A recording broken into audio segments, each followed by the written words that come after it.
are some of the most important years in any person's life. They shape one's future. They build his or her character. It is the foundation for every human being. And that is why education in those years, in the youth years, are very important, or extremely important, because they build a person. They build their character. They build their personality.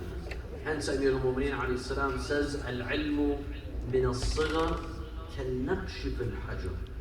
That knowledge during childhood is like engraving in stone. When you engrave in stone, it stays forever. That engravement stays forever. So too is knowledge during childhood. Whatever the child studies as a child, it will remain, it will be imprinted in their mind forever. Children are like tape recorders. Whatever they listen to, they memorize quickly and easily. It is very easy for children to learn, for youth to learn. It is quickly, it is quick, and it is easy. As opposed to adults, when they want to learn something new, it is very hard. It is very hard to memorize, to learn something new. Sallallahu ala Muhammad wa Allah.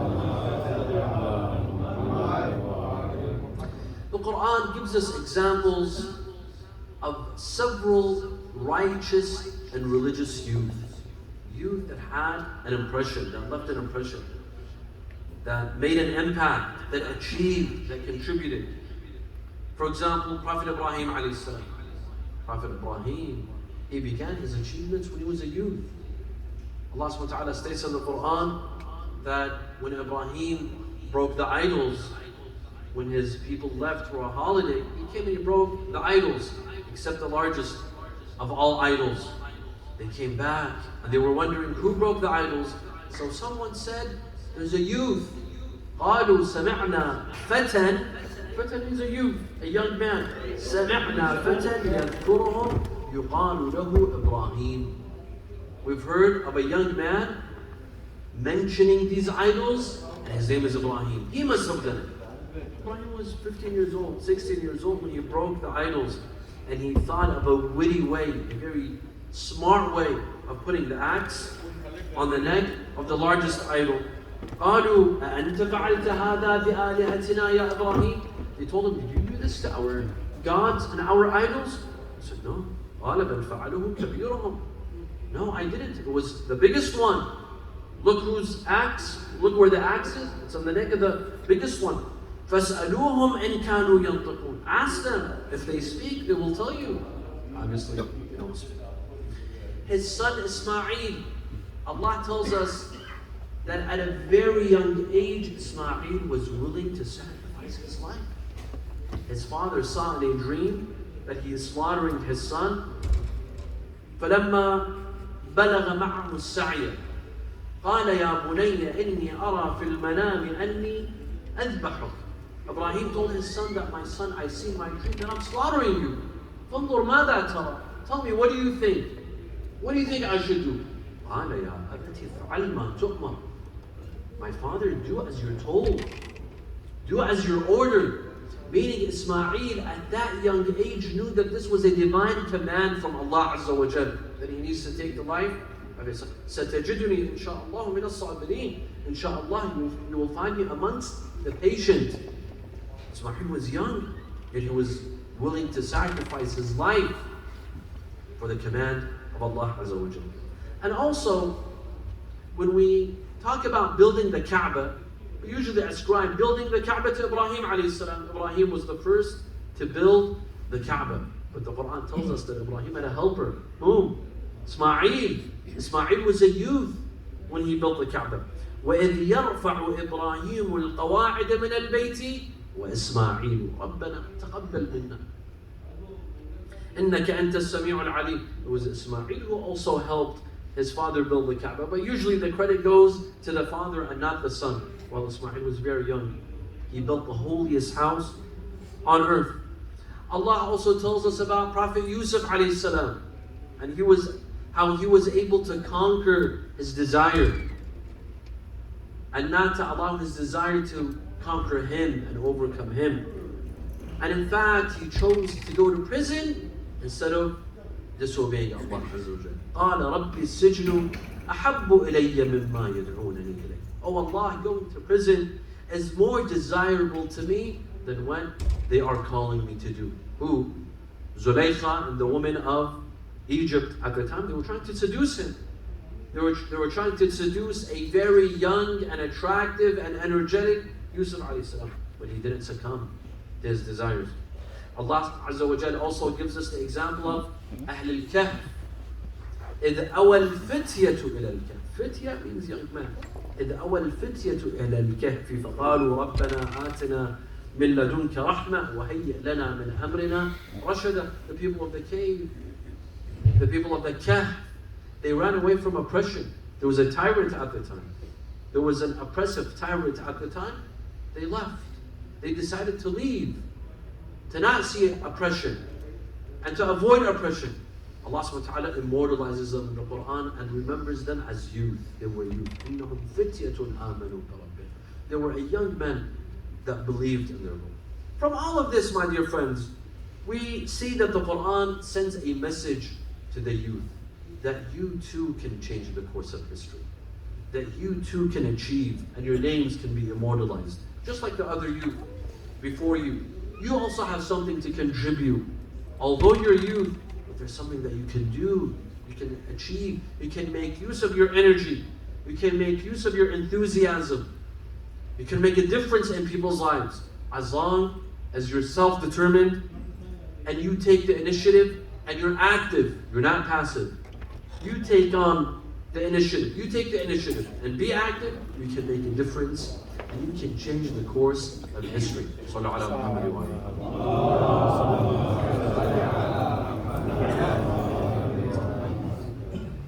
During the time of Al-Muhaqqiq Al-Hilli, Shah Khuda Bandar of Iran, please welcome Samahat al-Sheikh Shirwani, our dear friend, with a loud salawat. Allahumma salam. And in his honor, another salawat.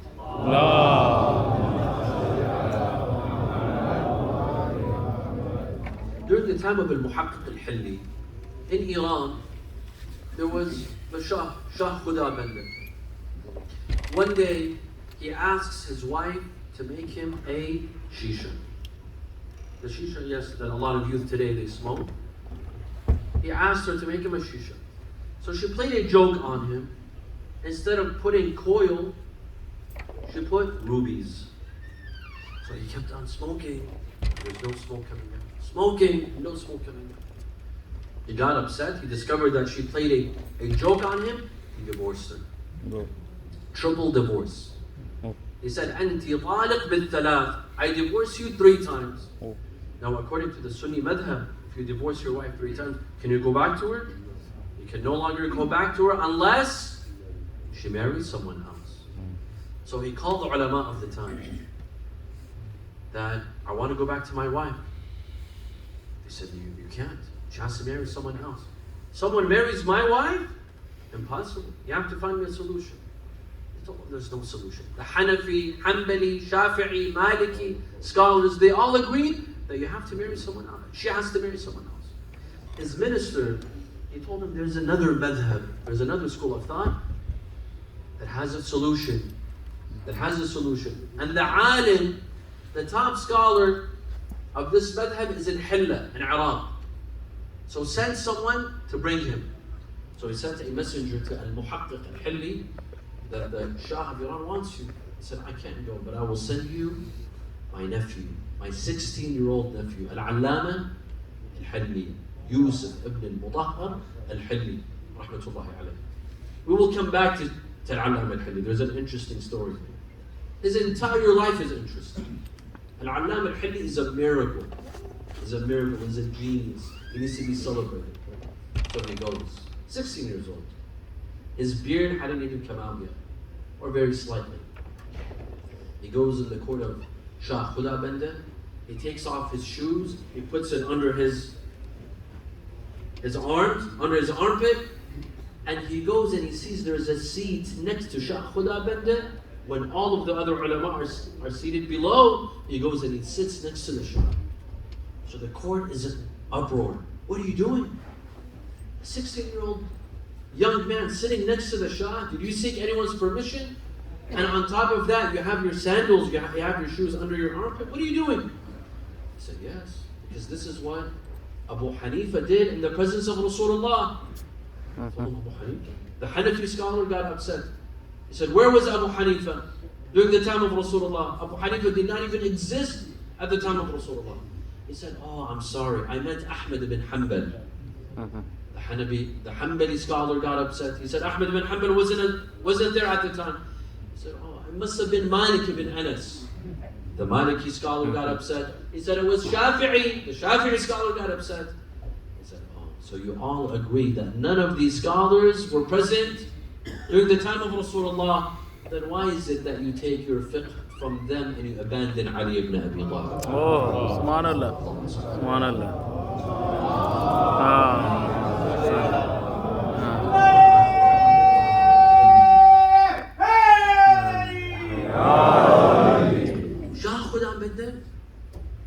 He smiled. He realized that this young man has something intriguing to say, something insightful to say.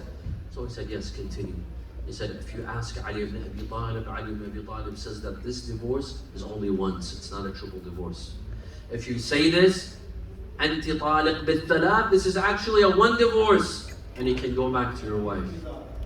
Shaykh Khuda Bende said, this is it. From this day and on, I'm a follower of the madhab of Ali ibn Abi Talib. And from this day on, the official school of thought in Iran will be the school of thought of Ahl-e-Bait. Why? Because of a young man, of a 16-year-old man named Al-Allama Al-Hindi. Don't ever say, I cannot achieve, I'm too young. There's nothing that I could do. I can't make a difference. If Al-Allama Al-Hilli at the age of 16 years old, he changed the course of history in Iran, so can you. Sallallahu ala Muhammad wa alihi. The years of youth have three qualities, my dear friends. Three qualities. There's a lot of qualities, but we want to discuss three main qualities. Number one, flexibility. What do I mean by that? When you're a youth, you can change your habits easily. You can give up a bad habit. You can pick up good habits.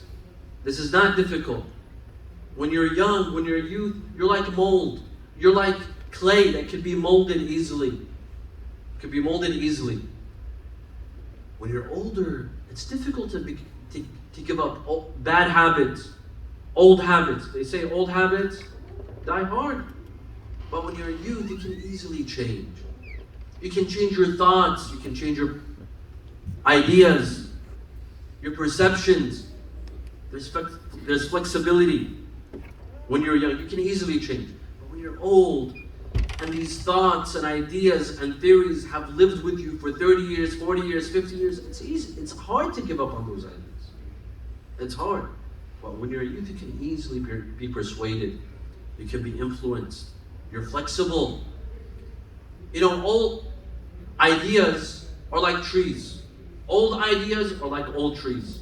Is it easy to pluck out an old tree? A tree that has existed for 30 years, 40 years? No, because its roots are inside the ground. It's firmly rooted. It's hard to pluck out that tree. But a young tree, you can easily pluck out. Easily. Young ideas with the youth, you can easily change. You can easily persuade them to give up those ideas, those thoughts, especially if they're negative, if they're harming them. Thus, youth are flexible. And that is why there's an emphasis on working on youth, teaching them, mentoring them, influencing them, protecting them, nurturing them intellectually, ideologically, catering to the youth, going after the youth before others get to them, before others try to deviate our youth. We have to work on them because youth can easily be deviated. They can go on the wrong path. They could easily be convinced and influenced. Hence, Imam Sadiq alayhi salam says,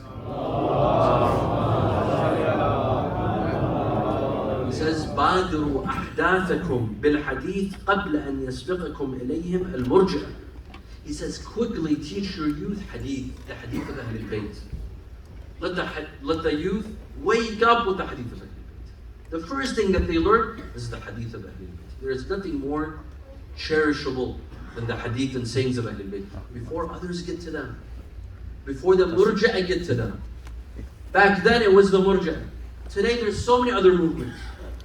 There's so many other movements that are like wolves going after sheep. They're just waiting to get victims. They're preying on our youth. You have to care for them, nurture them, cater to them. You know, most deviant movements throughout history, they begin with the youth. They cater to the youth. In recent history, the Communist Party in Iraq, they would go after college students, university students. They wouldn't go to cafes to look for old men to come and register in the Communist Party. No, they'd go for the youth.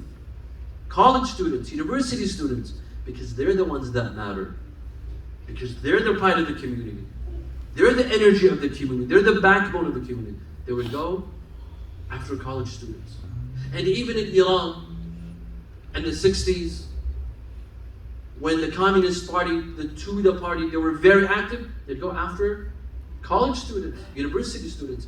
And hence, Al-Shaheed Mutahari, Ayatollah Al-Shaheed Mutahari, was a brilliant scholar who, if he had stayed in Qom, would have been one of our top maraja.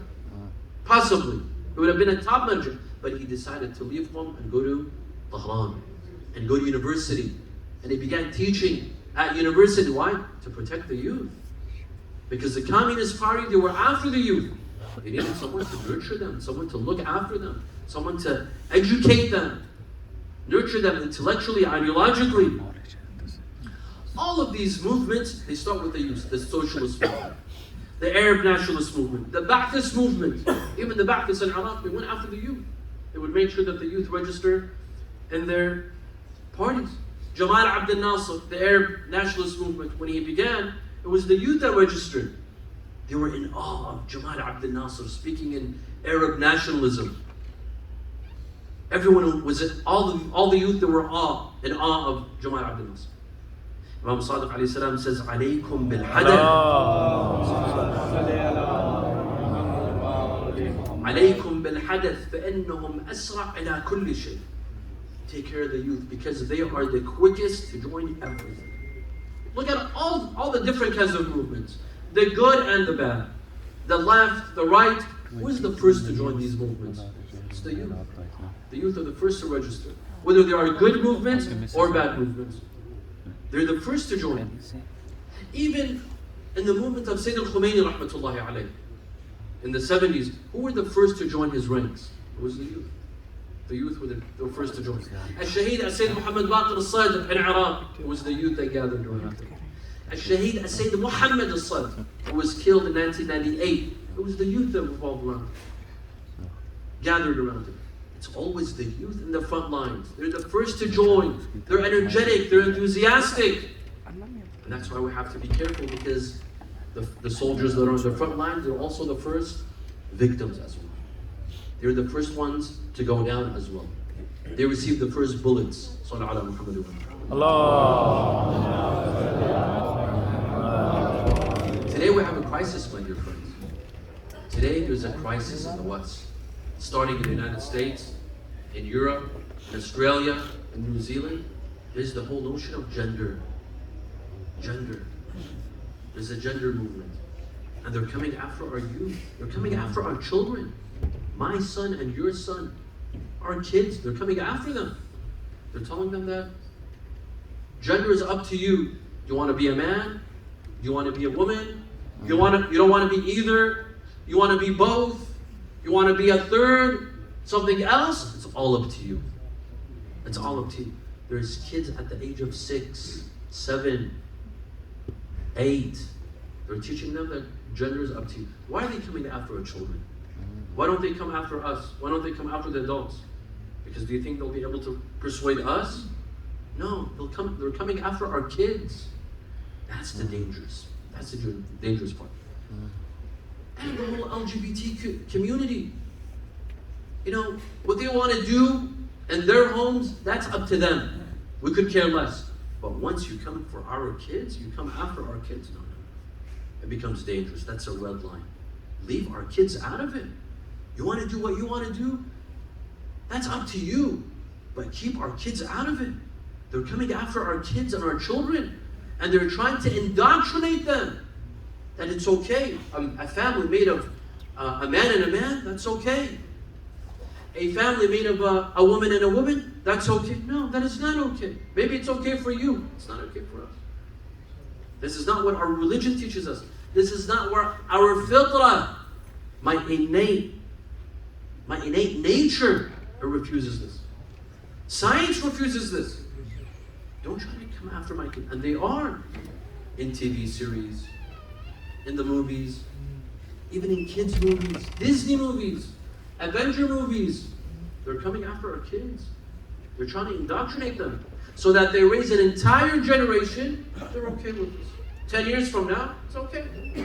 Saying 2 men or 2 women becomes normal. You become desensitized because you see it so much on TV, in every movie, in every TV series. You become desensitized. It becomes something very normal. They're coming after our kids. We have to be very careful. And even the whole, even social media. Look at TikTok. Which one of our kids doesn't have TikTok? Who? All of our kids. They use TikTok. They're on their devices from morning till night, especially during summer when there's no school, and they keep on scrolling. One reel after another. First of all, it's destroying their brain. It's destroying their attention span. Their attention span is 30 seconds. Because these reels are only 30 seconds. So for them to sit for an hour of a boring lecture for myself, it takes a lot of patience. And I wish that there were useful videos. It's all music. It's all dancing. It's all rubbish. It's full of rubbish that they're destroying our kids. Previously, when we were kids, we'd go out, we'd play sports, we'd play soccer. Today, kids don't even play sports anymore because they're always on their gadgets. They call them the silent generation. Have you seen little kids now? When they sit together, they don't even talk to each other. They're silent. They could go on for 3 hours without talking because they're on TikTok and on these devices. They're coming after our children. Let me say one thing here.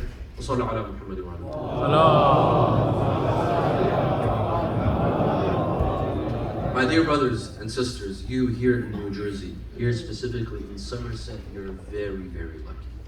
Let me tell you. Take this from someone that travels across the world. And I travel across the United States and Europe. Here you have a beautiful state-of-the-art school called Sadiq School. State-of-the-art. I saw it with my own eyes. Beautiful school. And I've heard that not a lot of parents are enrolling their kids in the school. Why? You have an Islamic school that has an Islamic curriculum. None of this gender issues is in the curriculum. They're protecting your children. And you're not enrolling your children? Why? This is kufr al-ni'mah. This is called kufr al-ni'mah. You're not thanking Allah's blessing upon you. And when we do not thank Allah's blessing, what does Allah do? It takes that ni'mah away. It takes the bounty away. Please, I beg you, don't do anything for Allah to take this ni'mah away from you. You're blessed to have a school for your children. I've been to so many communities, they wish to have an Islamic school. It's their dream to have an Islamic school. I know some Muslim families that are moving. They're moving. They say, khalas, I'm not going to stay in America anymore. I'm not staying in Canada anymore. Why? Because they don't have a school. If they had a school, they would stay. You have a school in your community. Appreciate it. Take advantage of it. Enroll your children. If you haven't done so today, go and do it tomorrow. Enroll your children. Protect them. Protect them. We live in a dangerous society. Protect them. Put them in an Islamic school. May Allah bless the organizers who have put a state-of-the-art school. Make use of it.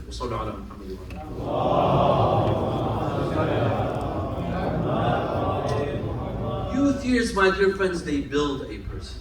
We are built in our youth. Today we are coming, attending majalis. Why? We learned about majalis when we were 40 years old and 50 years old? No, because our parents, they brought us to our majalis when we were young. When we were children, our parents would hold our hands and bring us to these majalis. It was these majalis, it was those years that built us and made us who we are. That's these years, my dear friends, of a youth. They are character building. They provide us with a strong foundation. If the foundation is strong, you have nothing to worry about. If the foundation is weak, you have everything to worry about. It's just like a building. It's just like a building. If an engineer comes, he rushes, and he builds a building with a very weak foundation. After a couple of years, the building might collapse.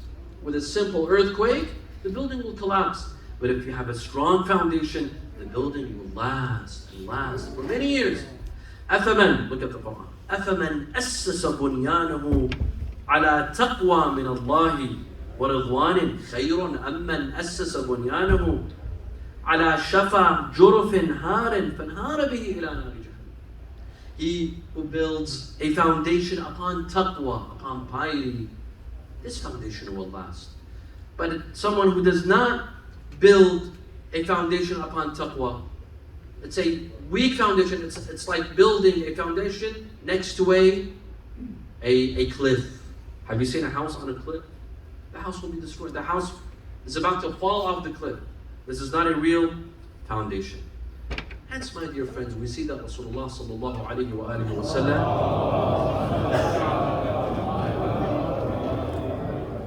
he says that on the Day of Judgment we will be asked about 5 things. One of those 5 things is what? Our youth. وَعَنْ شَبَابِهِ فِيمَا أَبْلَاهُ. You will be asked on the Day of Judgment, how did you spend your youth? How did you spend your hours? What did you do when you were young? How did you spend it? We will be asked on the Day of Judgment. This is the first quality. The second quality, my dear friends, of youth is rebellion. Especially teenagers. They could be rebellious. And this is very normal. Why? Because this teenager is no longer a child. He was a child. Now he's, or her, or she, they're transforming. They're becoming young adults. They're going through changes, mental changes, biological changes, psychological changes. They're changing. Thus, they're not the small child that they used to be, where you tell them do this, do that, and they'll say yes. Now, they'll challenge you. They'll challenge you. Why do I have to do this? Why do I have to come to the masjid? A lot of us, I know a lot of parents, they complain, they say, when my kids, they were young, I'd bring them to the masjid without complaints. Now that they're older, now that they really need the masjid, they don't want to come. They challenge me. Why should I come to the masjid? Why do I need to listen to a lecture? So they begin to ask why. They begin to challenge. This is normal. There's no need to panic. There's no need to fight with them and argue with them. On the contrary, we need to be understanding of youth when they're undergoing these challenges. When they're undergoing these changes, they're transforming. They're developing themselves. They're discovering themselves. They're trying to express themselves. We have to be accommodating. Be patient with your youth. Be patient with this teenager because they're changing, they're developing biologically. Be patient with them. Be patient with them. They will change, they will come to their senses. Sooner or later, they will come to their senses. So this is another quality. Sallallahu ala Muhammad wa ala. The third quality of youth is ambitious. They have ambitions. They have aspirations. They want to see the world. They want to meet people. They want to become someone. They want to leave an everlasting effect on people's lives. They want to make a difference in people's lives. They have goals and aspirations.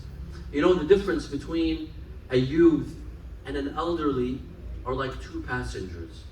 One has just arrived to his final destination, and the one is just taking off. They're 2 passengers. One has come from a very long journey, has seen the world, has traveled long and far distances, has seen everything, and now has come to relax and get a good night rest at home. The other has just packed. They're starting on a journey. They have a lot of flights ahead of them. There's a long journey ahead of them. They want to see the entire world. They want to discover. They have ambitions. They have aspirations. This is what a youth is. They have goals. If you really want to have an effect on a youth's life, help them reach their goals. Help them reach their aspirations. Guide them. You can't force them, but you can guide them. You can show them the way. You can put them in the right direction. Some youth, all they need is a little push. Push them in the right direction. Motivate them. And a lot of good can come from them. So much good can come from them. Imam Sadiq alayhi salam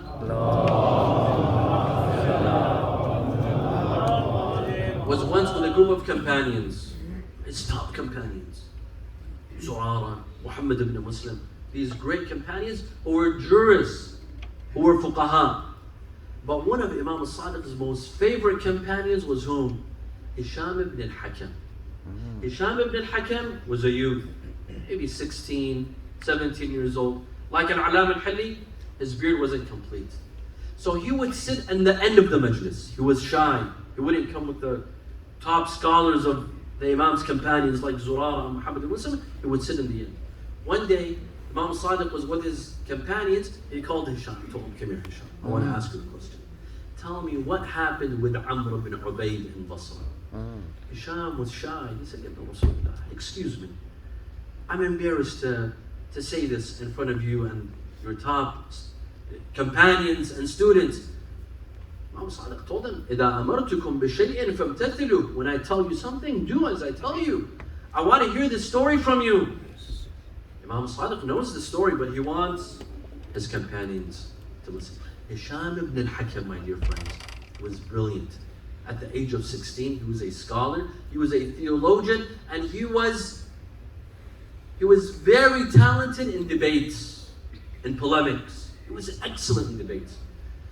He said, one day I was in Basra, and there's Amr ibn Ubaid. Amr ibn Ubaid is a scholar, is a Sunni scholar. He has a very big halaqah. His students would gather around him and he'd lecture, and his lecture was about not having imams, that there's no imams.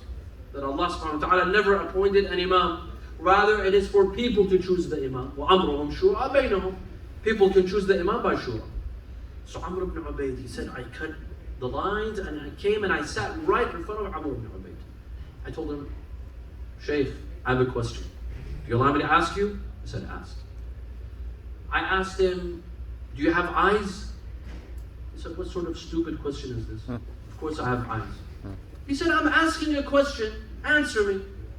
And if you think it's a stupid question at the end, I'll stop. But answer me. He said, yes, ask. He said, do you have eyes? He said, yes, I have eyes. What do you do with your eyes? I see. He said, do you have a nose? Yes, I have a nose. What do you do with your nose? I smell. Do you have a tongue? Yes, I have a tongue. What do you do with your tongue? I taste. Do you have ears? Yes. What do you do? I hear. He said, do you have a mind? He said, yes, I have a mind. He said, why do you need a mind? If you can see with your eyes, and hear with your ears, and smell with your tongue, with your nose, and taste with your tongue, why do you need a mind? He said, because sometimes these senses, they mix up, and they get confused. So the one that solves the confusion is my mind. I told him, can you give me an example? He said, yes. Sometimes I eat a fruit. My taste, my tongue tells me it's an apple, but my smell tells me, for example, it's an orange. But my mind solves the situation. My mind gives me the right answer. Hisham told him, if Allah put the mind in your body to decipher between confusion, to fix people's confusion, He did not put an imam on earth to fix people's confusion. You deny the fact that Allah has put an imam on earth with all of this confusion? Amr ibn Ubaid, he said, he looked at me, he said, you must be Hisham ibn al-Hakam. You're Hisham ibn al-Hakam. He said, no, I'm not. He said, are you one of his disciples? He said, no, I'm not. He said, are you from Kufa? He said, yes, I am. He said, then you are Hisham ibn al-Hakam. You are Hisham. Here the hadith, and this hadith is in Al-Kafi, and it has a sahih sanad. Authentic chain of narratives. Imam al-Sadiq was laughing from joy. From joy. Why? To see one of his youth like this. So knowledgeable, so talented, so witty and intelligent. Now today, how many do we have like Hisham ibn al-Hakam? How many of our youth? Have we raised youth like Hisham ibn Hakim? Believe me, if we had 10 youth like Hisham ibn Hakim, we'd conquer the world. We'd conquer the world. So Imam Sadiq asked Hisham, he told him, who taught you this? He told him, my master, Ibn Rasulullah, I learned this from you. I learned it from you. Imam Sadiq told him, إِنَّ هَذَا لَفِي صُحُفِ إِبْرَاهِيمَ وَمُوسَى. This is in the scripture of Ibrahim and Musa, Ya Hisham. صلى على محمد وآله.